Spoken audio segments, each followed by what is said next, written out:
আজ আমি তোমাদের এমন একটি তেল বানিয়ে দেখাতে চলেছি যা তোমাদের চুল পড়া বন্ধ করবে, চুল গজাতেও সাহায্য করবে এবং ড্যান্ড্রফের সমস্যা থেকেও দূরে রাখবে। চলো বানিয়ে নেওয়া যাক। এখানে আমি নারকেল তেল ও সর্ষের তেল নিয়ে নিয়েছি। একটা মিক্সার গ্রাইন্ডে রসুন, মেথি, কালো জিরে, পেঁয়াজ, জবা ফুলের পাপড়ি, গোলাপের পাপড়ি, ভৃঙ্গরাজ পাতা, কারি পাতা দিয়ে কিছুটা পরিমাণ নারকেল তেল দিয়ে এটাকে ভালো করে মিহি করে পেস্ট করে নিলাম। এবার কড়াইয়ের মধ্যে সেই পেস্টটা দিয়ে তার মধ্যে 4 ভাগ নারকেল তেল ও 3 ভাগ সর্ষের তেল দিয়ে প্রথমে হাই ফ্লেমে এটাকে ভালো করে নাড়িয়ে নিতে হবে। এরপর 20 মিনিট লো টু মিডিয়াম ফ্লেমে এইরকমভাবে ভেজে নিতে হবে।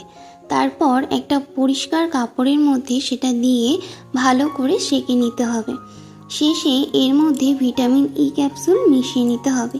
এই তেলটা তোমরা ব্যবহার করে দেখো, খুব উপকার পাবে। ভিডিওটা